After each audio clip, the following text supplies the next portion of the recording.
Hello? Hello? Hello? Hi, good morning. Hello, good morning po. Good morning. If you're calling from the Philippines, are you in the Philippines? Yes, Okay, good morning. What's your name? Steph. Ano po? Steph po, Steph. That comes with a single F or a double F? Single F po. Single F. Okay. Ilan taon ka na, ma'am? 33. 33, and you're calling from what part of the Philippines? I'm calling from Cebu po. Cebu. Okay. All right.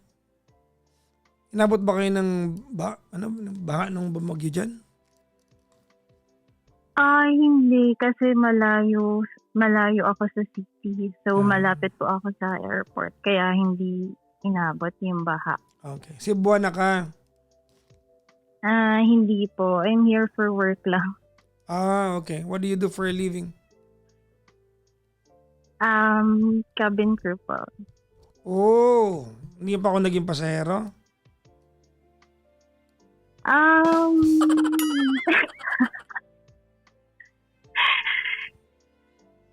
Hindi ko maalala.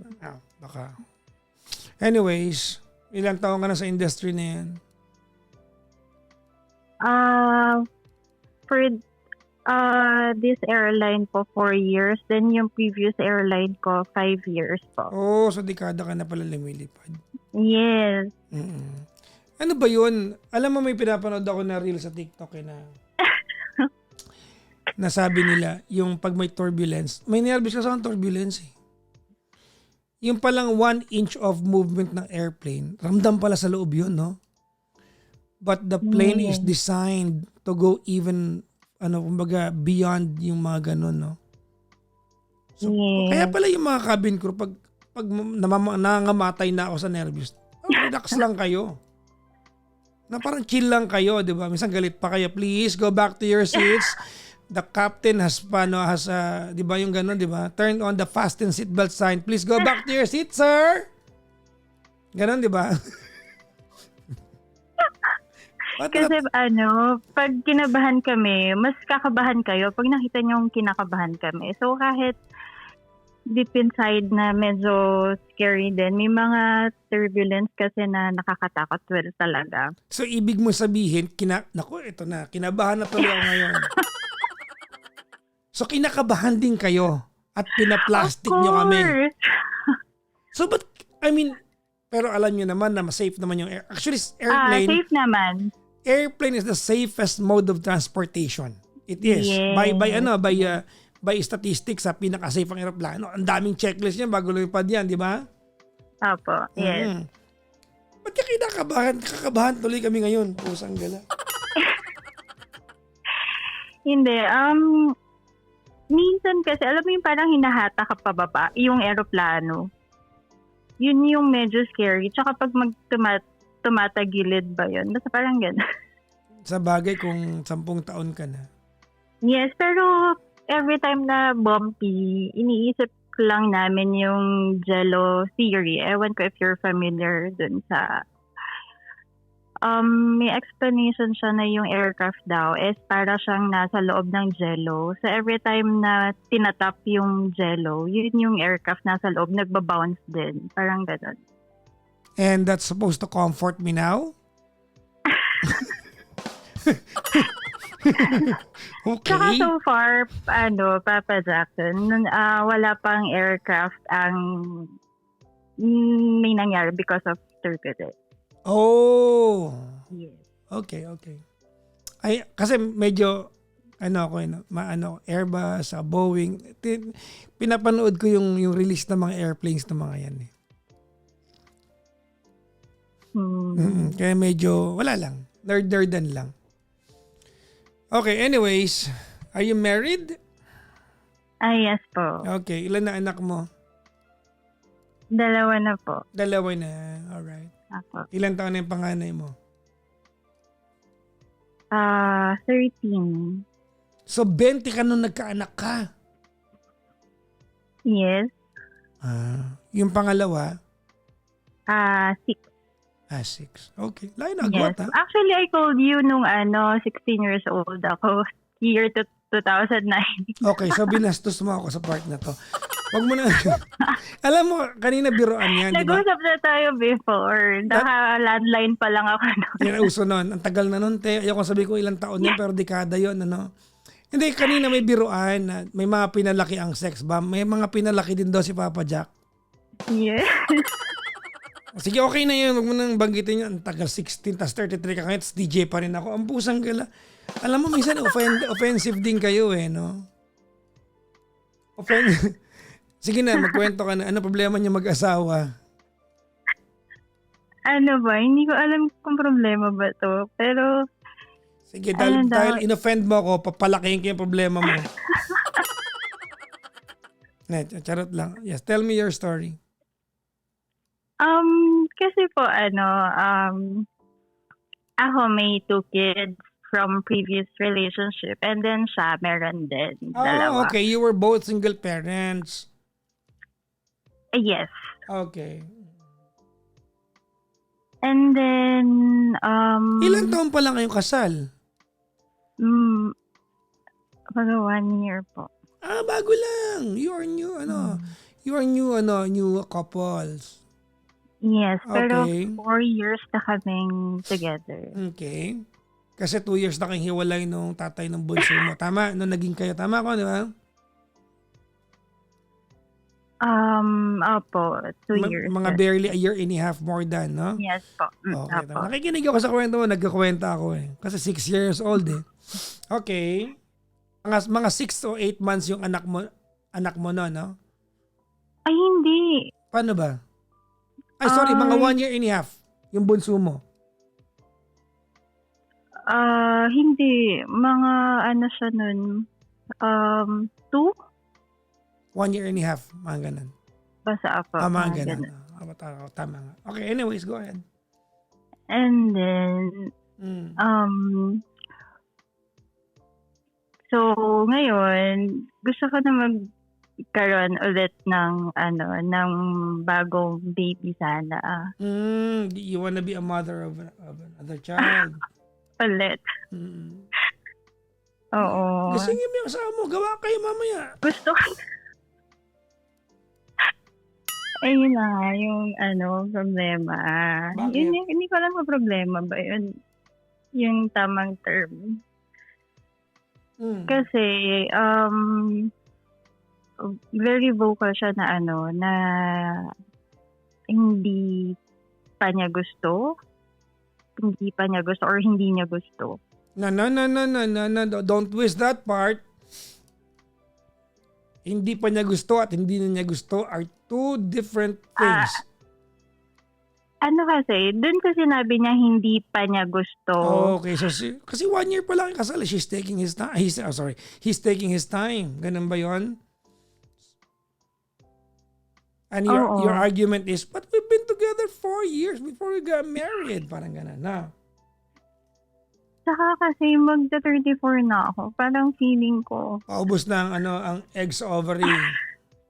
Saka, parang sabi ko kasi, pag hanggang 35 lang ako magbe-baby, yung bunso. After noon, ayoko na mag-anak. So, Okay. 1 year na lang. Well, actually, 2 years left. Tapos, parang pag nababrought up ko yung topic na ganito, medyo, hindi kami nagkakaintindihan. Okay.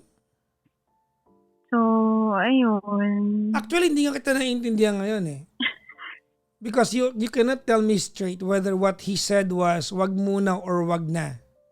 Hindi, kasi yung reason niya was kasi meron siyang 2 kids, meron akong 2 kids, so total of 4.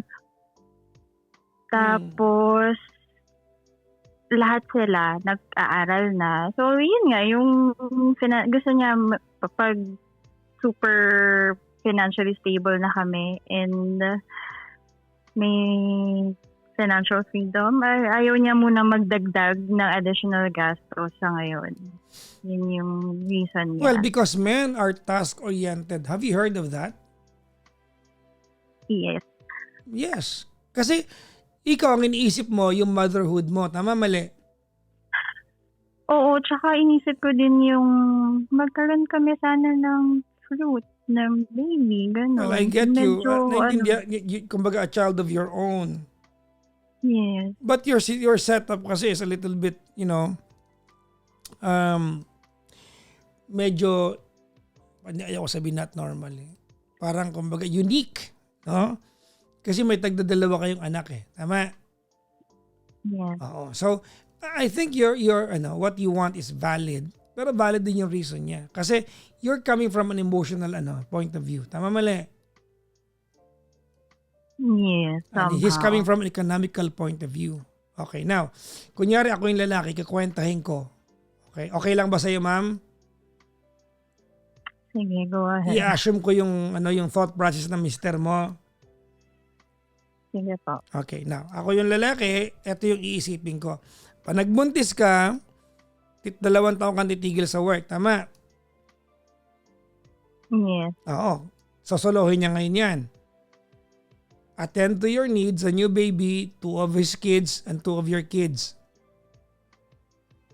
That would fall on his shoulder. Now, ang next question sa utak ng lalaki will be, teka lang, will I be able to give a quality life to them pag ako na lang mag-isa at nadagdagan pa ng isa?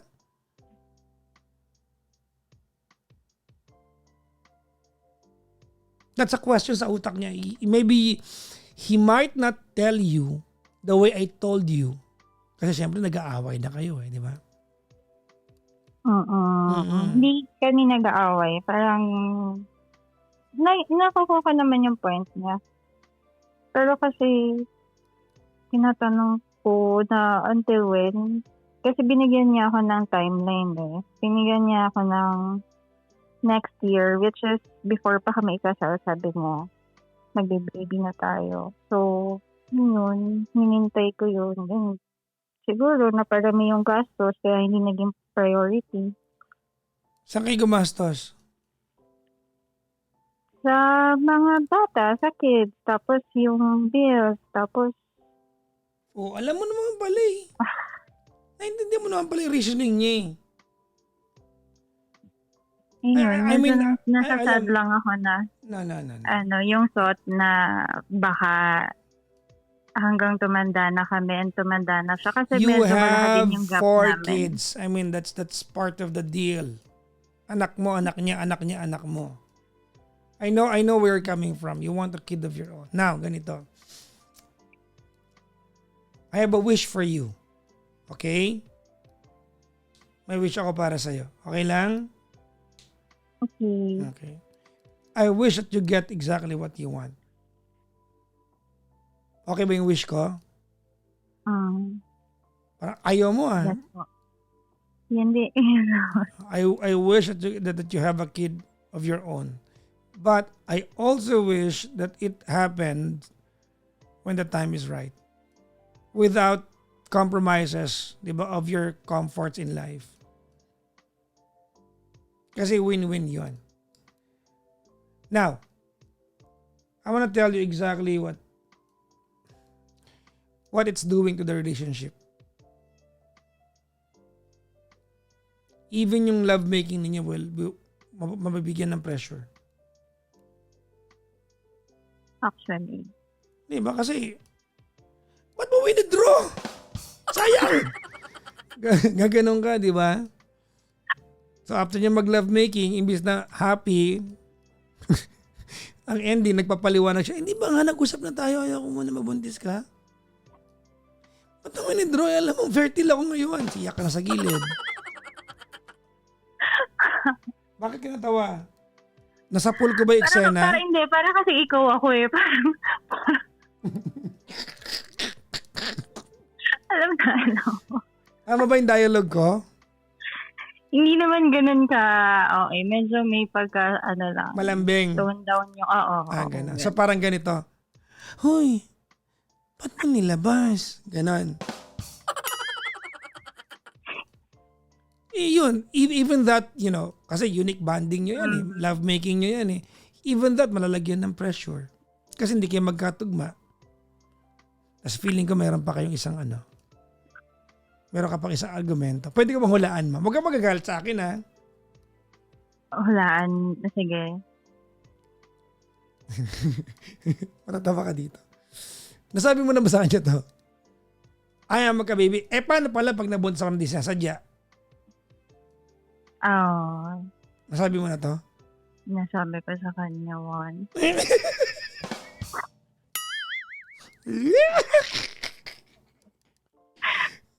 Feeling ko ikaw. Ikaw yung asawa. Kasi ganito yan. Hindi, actually, Sige. 2 years ago, nagkaroon kami ng miscarriage. So, every time na nandun ako sa ganung point, na-question ko siya. So, if ever palang natuloy yun, Uy, you're unfair. not happy. Unfair yun. Parang ha? ganun. Uy, Parang sorry, medyo bastos yun, ha? bastos na Yes. sinabi No, natin ng to even bring it up the way you brought it up. Medyo foul yun. Kasi dalawa kayo nawalan eh. Hindi. Parang tinanong ko lang siya na, Pero kahit na masakit yun. Hindi fair yun. Steph, hindi fair yun. yes. Bad yun, bad. Bad yun. Huwag mo muna ulitin yun. To question him. Oo. Bad yun. Ba't mo gaganunin yung tao?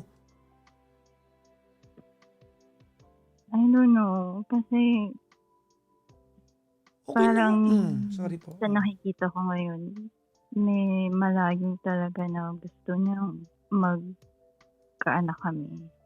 I mean, may maanak kami. Pero yung sa amin dalawa. Well, ito. So, Okay. Ang hirap kasi nito eh. Ang hirap ng problema mo kasi very reasonable yung gusto mo eh. Di ba? It's just that your husband is coming from an economical point of view, na. Let me start by asking, what exactly is your question? should I stop yung parang gustuhin magka-baby? No, you shouldn't. Or- No, you shouldn't. But, ano yung or mo? Sorry. Or hintayin ko pa rin siya na kung kailan sa tingin niyang ready na kami parehas, Okay, there. I'm leading to that. na hindi ma-compromise yung mga kids, yung quality of life nila, yun nga, pati yung school. And kasi for me, parehas na kaming tumatanda. And mas malaki kasi yung gap niya sa akin. So, medyo isang point din yun na iniisip ko. Paano pag after 5 years pa or after 10 years pa kami magka-baby, parang hindi na kami ganun siguro ka-strong na magulang or... sobrang good. Okay. My turn. Ready? Okay. Okay. You asked me a very specific question. Do I stop na lang, di ba? And I told you, no, of course not. You have to get what you want. Okay? But in the process of you saying things, you were able to put words into his mouth. Because he never said ayaw niya. He just said wag muna. Because your brain is operating in the premise na ayaw niya at ikaw lang may gusto. That's not what he said according to you. Tama ba? Yes. But you are operating in the premise na ayaw niya. Of course, he didn't say that. Now, this is not an advice. This is a trick.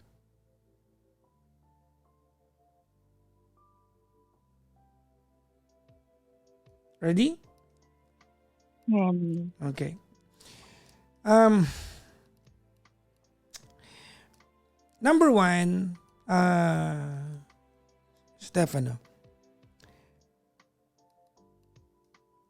you put it on his shoulder to plan for it. You float the idea you want it and then allow him to plan for it. My point is, I want you to heed his leadership. Madali naman yun. And I want you to be vocal about it. I want you to tell him, I want a baby, our own. But I know you are not yet prepared for it. So I want you to plan kung kailan. And I will take the lead. I want you to take the lead. I'm going to follow your lead.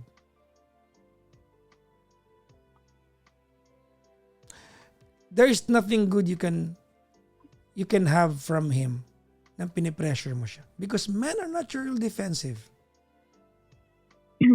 Wala ka mapakinabangan sa lalaki pag naging defensive kami.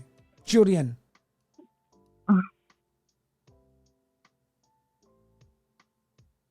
I'm sorry, did that make sense? Yes. Diba?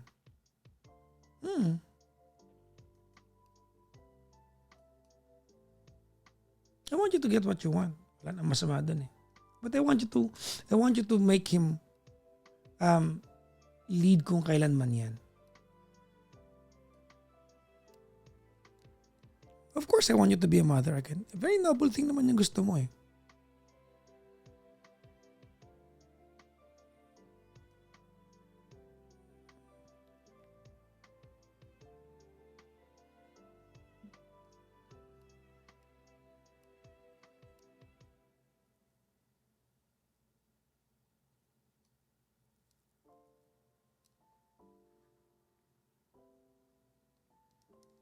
Hello. Yes.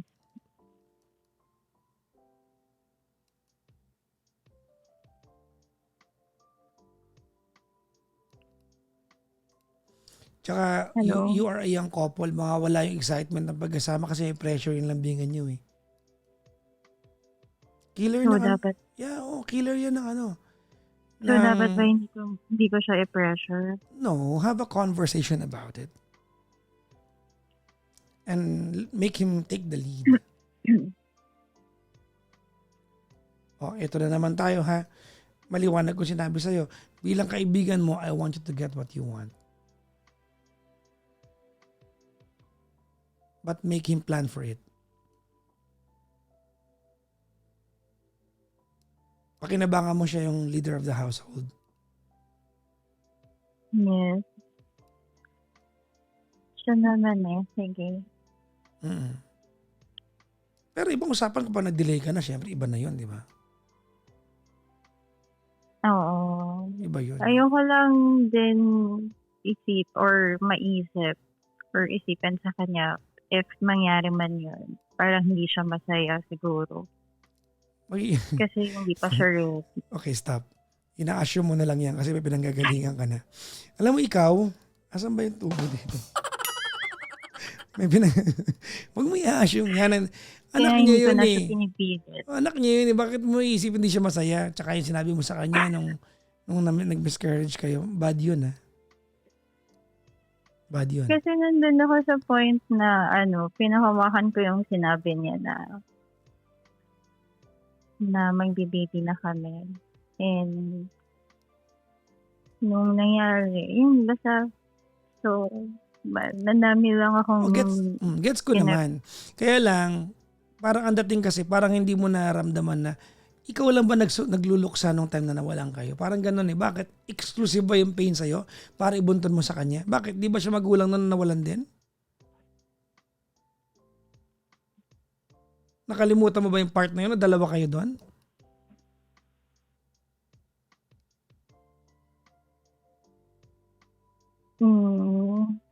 Dalawa kayo doon eh. Ba't ikaw lang ba nawalan? Siyempre, mas masakit sa'yo kasi ikaw yung nagdala. Tama? Pero para ibintang mo sa kanya, inawalan din naman siya. Ano ka ba? Magulang din siya noon eh.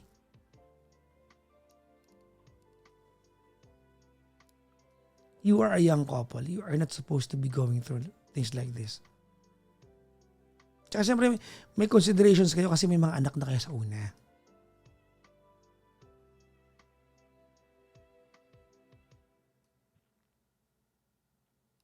Hello. Yes. Parang bad trip ka sa akin. Gusto ko lang ng ibang point of view kasi ito naman sinasabi ko to sa friends ko, sa sister-in-law ko, sa mga nakakalala sa akin.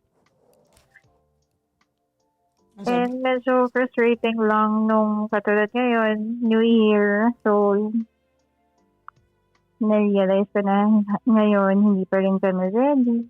Kasi ang dami pang responsibilities and all. Parang naisip ko na kailan kami magiging ready. Well, instead of asking the question, why don't you help him plan for it?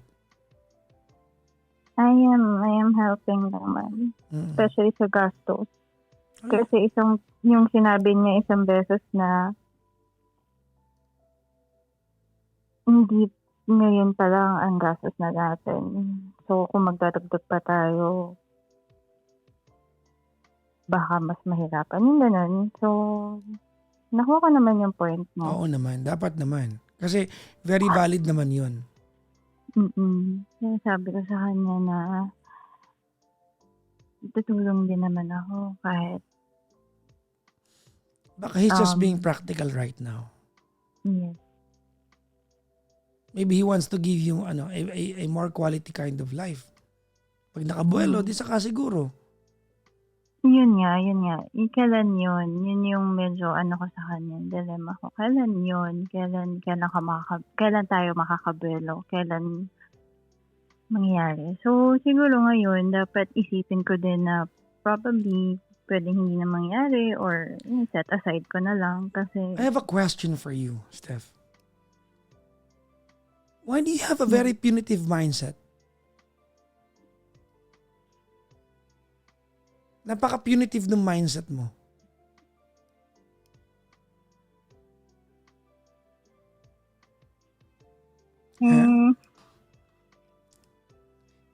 When you say, kailan yun? That kills the vibe. I know. Because you're not asking a question, you're insulting him. Insulto yun, hindi man tanong yun eh.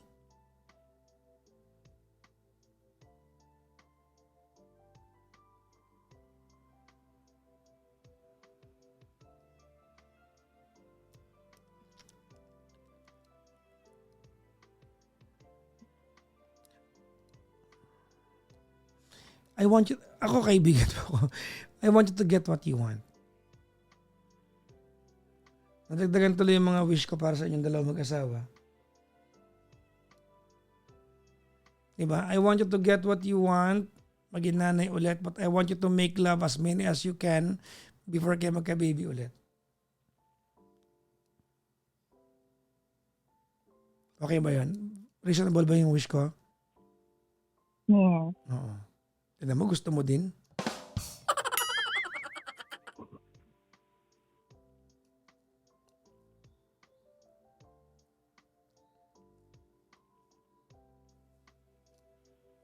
Sana makuha mo gusto mo. But maybe, buwela lang muna. Baka alam niya yung capacity niya, hindi niya kayang i-provide sa'yo. Ano ba work niya?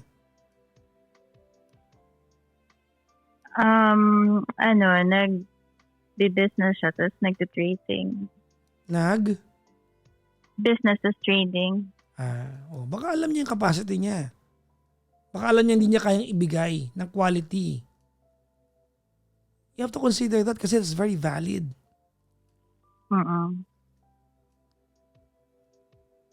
Okay?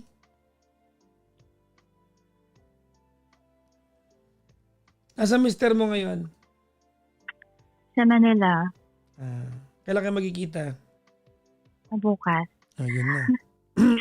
Sinulog bukas. Ay, sa 18. Alam mo na, huwag mo lagyan ng pressure yung lovemaking ninyo. Wala naman. Ni-enjoy lang naman namin. Of course. Well, you are a young couple. I hope you enjoy that. Yes. Hindi ko lang din makuha siguro. Medyo sobrang mature niya mag-isip. Okay, sa'yo na. Then, Sa'yo na nanggaling yan ha. I'll stop right there. Sobrang mature niya at ikaw, konting mature. okay. Now, who's going to take the lead kung siya yung sobrang mature? Naman eh. Sa'yo nang galing to eh. Pinapaulit ko lang eh. Yes. Good luck. Regards to your 4 kids. Thank you. Salamat po sa pagtawag. Bye-bye, Steph. Thank you. Bye.